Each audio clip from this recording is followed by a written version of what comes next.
यहाँ हेर त यो मेरो खाताबाट 2 लाख रुपियाँ गएको छ के तैँले चलाएको हो क्या पासवर्ड त तँलाई मात्र थाहा छ फेरि हो बुवा सुन्नु न मलाई त्यो कुरा भन्न मन थियो तपाईँलाई के कुरा भन् छिटो भनिहाल मैले यो पैसा अनलाइनमा 2 लाख हाल्यो भने 6 लाख आउँछ भनेर हालेको थिएँ यो पैसा तैँले चलाएको त्यसो भए हो बुवा त्यो पनि अनलाइनमा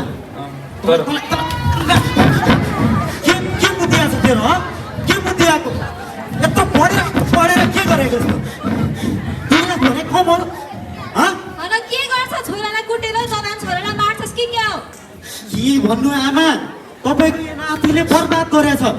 अरे के गरेछ फेरि यसले 2 लाख रुपियाँ जुवा खेलेर हारेछ भने लु भएको त किन कुटिराछस् त गल्ती गरिहाल्छ नि आजकलका बच्चा बच्चीले गल्ती गर्नै सिक्छन् नकुटेर के माया गर्नु अब यसलाई लु भयो धिर नगर मार्ने भइस तपाईँको कता जाओस् त तपाईँहरूले बुलबुलाएर राखे हो क्या त्यही भएर बिग्रेछ यहाँ मेरो हेरेर कुनै के जाति बैंकबाट कल आएको थियो हिजो भत्ता आउँछ भन्थे आयो कि आएन हेर्दै त फुप फुप फुप लु भयो अस्पतालको माथि भएको छ लु भयो तपाईँको त यो भत्ता 12,000 होइन हो के भन्छ आज के का आउनु नि 4 लाख रुपियाँ छैन त खाली छ त तपाईँको खाता त अन के भन्छ यो बौलाइस कि क्या हो हेर त्यहाँ मजाले यहाँ हेर्नु त यो रातो भनेको कम हो त पैसा अरे के भयो फेरि उसलाई कसैलाई केही चिज भनेको थियो पासवर्ड सासवर्ड अरे त्यो बैंकबाट कुनै के जाति ओटिपी कि ओ क्युटी भन्थे कतै दियो कि क्या त्यो ओटिपी अनि मागे त के गर्नु ए बुढी बाउ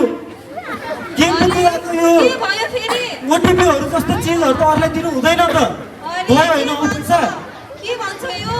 खाली खाता खाली भयो अब के हुनु अरे सत्यानाशै भएछ नि म बुढीको पैसा खाने त किरै परिजाओस् झन् बुढीलाई नदी तपाईँको खातामा राखेको पैसा सैसा छैन अब के भन्ने मैले अब मैले बुढीले पनि गर्नु गरेछु खै गल्ती गरे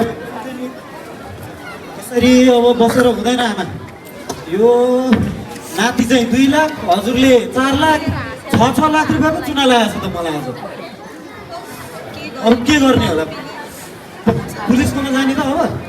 जानु पर्यो नि बाबु पुलिसकोमै जानुपर्छ पैसाको सवाल छ कस्तो नजानी जाम बाबु पैसा त फिर्ता जसरी पनि ल्याउनु पर्छ पुलिसले यसो गरेर हाम्रो पैसा फिर्ता त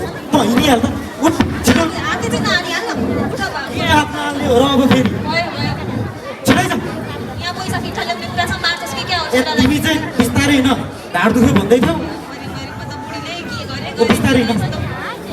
तँलाई हेर्न भरे घर आउन मात्रै मैले जानेछ